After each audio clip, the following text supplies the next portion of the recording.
பணம் சம்பாதிக்கிறேங்கிற, எவ்வளவு பணம் சம்பாதிப்பாய், சம்பாதிச்சு என்ன பண்ணுவாய்?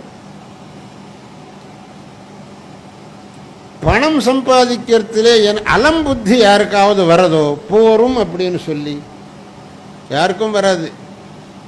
ஏகோ வஷ்டி சதம் சதி தசசதம் லக்ஷம் சஹஸ்ராதிபா லக்ஷே சஹ க்ஷிதிபாலதாம் க்ஷிதிபதிர்வித்தே சதாம் வாஞ்சது. 10 ரூபாய் இருக்கிற போது 100 கிடைச்சா போரும்னு தோணும். 100 கிடைச்ச போது 1000 கிடைச்சா போரும்னு தோணும். 1000 கிடைச்ச போது 10,000, 10,000 கிடைச்சா லட்சம், லட்சம் கிடைச்சா கோடி, கோடி கிடைச்சா இன்னும் அதுக்கு மேலே. அதனால பணத்தில் திருப்திங்கிறது யாருக்கும் இருக்காது. ஆனால் அவ்வளவு சம்பாதிச்சு பண்ண போகிறது என்ன? என்ன ஒரு பெரிய கோடீஸ்வரன் ஆனாலும் ஒரு அதி ஏழையானாலும் அவ சாப்பிட்ற அளவு ஒன்று தானே. கோடீஸ்வரன் தங்க கட்டிகளை சாப்பிடுவானா? அவங்ககிட்ட தங்க கட்டிகள் இருக்குன்னு அதையும் சாப்பிடுவானா? இல்லை இந்த ஏழையான மண்ணை சாப்பிடுவானா? அவனும் சாதம்தான் சாப்பிடுவான், இவனும் இவ்வளவு சாதம்தான் சாப்பிடுவான். அப்போ அவ்வளவெல்லாம் சேர்த்து வச்சு என்ன பிரயோஜனம்?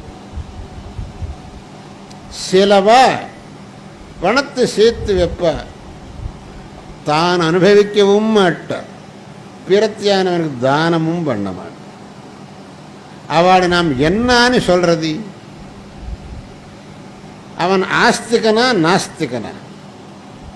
ஆஸ்திகனானால் தானம் பண்ணி செலவு பண்ணணும், நாஸ்திகனானால் தானாவது அனுபவிக்கணும். தானும் அனுபவிக்கிறதில்லை, பிரத்தியானவன் தானமும் பண்ணுறதில்லை.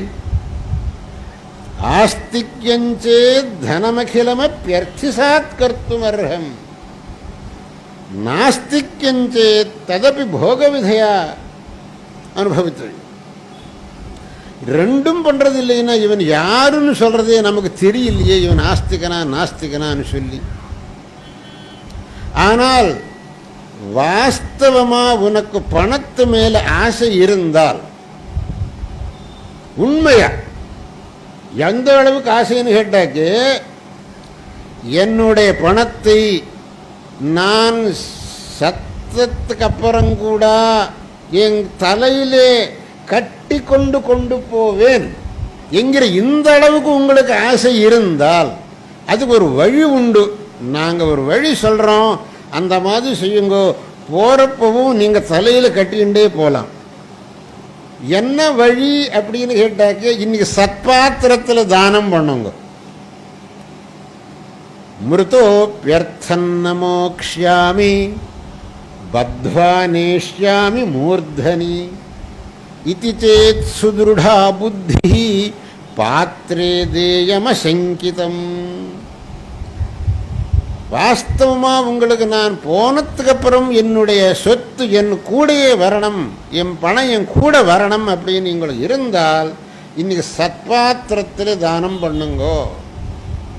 நல்ல வேதம் படித்தவர், நல்ல சாஸ்திரம் படித்தவர், நல்ல யோக்கியர், பகவத் பக்தர், ஏழை, இந்த மாதிரி சத்பாத்திரத்தில் தானம் பண்ணுங்க. பகவான் பகவத்கீதையில் சொன்ன மாதிரி தாத்தவ்யமிதி யத்தானம் தீயதேனுபகாரிணே தேசே காலே ச பாத்ரே ச தத்தானம் சாத்விகம் ஸ்மிருதம்.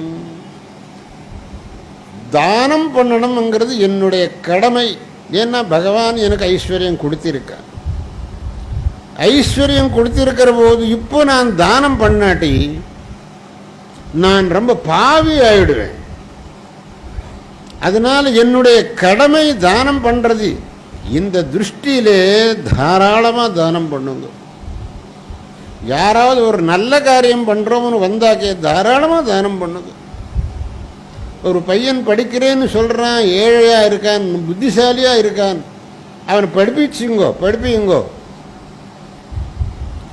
ஒரு அன்னதானம்னு சொல்கிறா, அன்னதானத்துக்கு தானம் பண்ணுங்கோ. கோயில் கட்டுறவங்க வர்றா, தாராளமாக தானம் பண்ணுங்கோ. ஆனால் ஒருத்தர் வந்து கள்ள கொடுக்கிறேன் ரூபா கொடுங்கன்னு மட்டும் கொடுக்காது.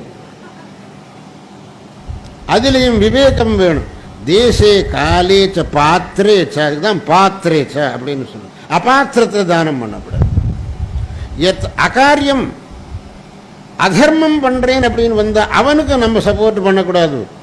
நீ செய்யக்கூடிய அதர்மத்துக்கு நான் சப்போர்ட் பண்ண மாட்டேன், நான் ஒன்றும் உனக்கு கொடுக்க மாட்டேன்.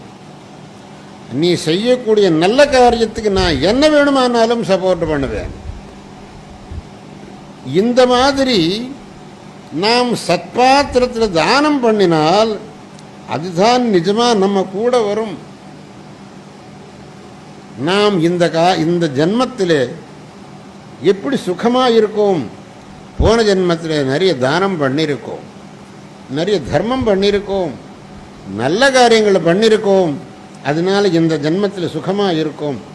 அது நன்றாக உணர்ந்து இப்போவும் அதை விட இன்னும் அதிகமாக தானம் தர்மம் பண்ணி அடுத்த ஜென்மத்தில் இன்னும் உத்தமமான ஸ்திதியை அடையணுங்கிற பாவம் நமக்கு வரணும். அப்போதான் நாம் விவேகி அப்படின்னு சொல்ல முடியும். அது இல்லாதக்கு நான் ஒருத்தனுக்கும் ஒன்றும் கொடுக்க மாட்டேன், ஒன்றும் செய்ய மாட்டேன் அப்படின்னு இருந்தால் இந்த சொத்து யாருக்காக? சாஸ்திரத்தில் ஒரு வார்த்தை சொல்லியிருக்கா, இந்த பணக்காரன் நிறைய சொத்து சேர்த்து சேர்த்து சேர்த்து வைக்கிறானே, வாஸ்தவமாக அவனுடையது தானே? அது கிடையாது, அவனுடையது கிடையாது. அது வேறு எவனுக்கோ போகிறது. இவன் காவல். பேங்க்கில் கோடிக்கணக்கான ரூபாய் இருக்குது, அதெல்லாம் மேனேஜருடையதா? காவலுக்கு தான் மேனேஜர் இருக்கார், அவருடைய ஒரு காசும் கிடையாது அதில். அதே மாதிரி தான் இவன் சமாச்சாரம். இவன் வாஸ்தவமாக யாருக்கு தானம் பண்ணுறானோ அது இவனுடையது. இவன் எது தான் அனுபவிக்கிறானோ அது இவனுடையது, மீது இவனுடையதில்லை. யத்ததாசி விசிஷ்டேபியோ யதஸ்னாசி தினே தினே தத்தே வித்தமஹம் மன்யே பரமன்யஸ்ய ரக்ஷசி. எது உன் கையால் தானம் பண்ணுறியோ, எது நீ அனுபவிக்கிறியோ அது மட்டும்தான் உண்மையாக உன்னுடையது. மீதி நீ எல்லாம் சேர்த்து வைக்கிறையோ அது உன்னுடையது இல்லை. அது எவனுக்கு சேர போகிறதோ தெரியாது, அவன் என்ன பண்ண போகிறானுங்கிறதுன்னு தெரியாது. அவன் எந்த அகாரியத்துக்கு செலவழிக்க போகிறானோ, என்ன பாபகாரியம் பண்ண போகிறானோ அதுவும் தெரியாது. அப்படி இருக்கிற போது நாம் நம்முடைய இந்த விவேகத்தை உபயோகம் செய்து சத்காரியங்களை செய்யறதிலே, சத்கர்மானுஷ்டானங்கள் செய்யறதிலே, தான தர்மங்கள் செய்யறதிலே நம்ம ஐஸ்வர்யத்தை விநியோகம் பண்ணணுமே வழியா அதை அப்படியே வச்சிருக்கிறதுல அர்த்தமே இல்லை.